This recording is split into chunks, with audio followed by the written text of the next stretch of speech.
Hello students, question number 7 from ML Agarwal exercise 2.2.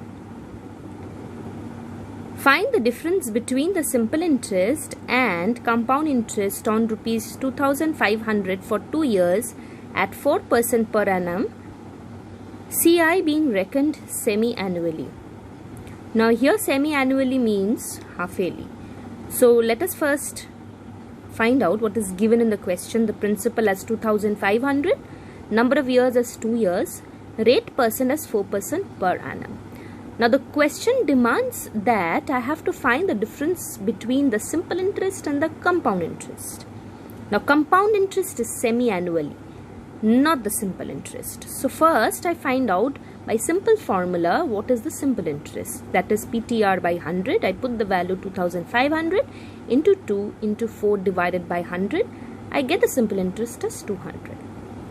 Next, to find out the compound interest, that also semi-annually or half-yearly, I use the formula for amount, that is A is equal to P into 1 plus R by 200 to the power 2n. Now students, see why have I used the formula R by 200 to the power 2n, because here it is said that the compound interest is being reckoned semi-annually.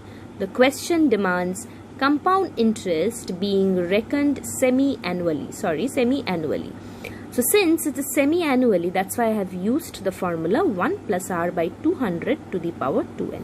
Now I put the value 2500, 1 plus 4 by 200 to the power 2n, that is 2 into 2. Since it's 2 years, so 2 into 2. By calculation, I get the value as amount as rupees 2706.08. and compound interest as 2706.08 minus 2500 as 206.08. So I find out the simple interest as rupees 200, compound interest as rupees 206.08. Which is greater? Obviously the compound interest is greater. So when it is said find the difference between simple interest and compound interest, naturally I'll subtract the greater minus the smaller one. So CI minus SI, that is rupees 206.08 minus 200, is equal to rupees 6.08.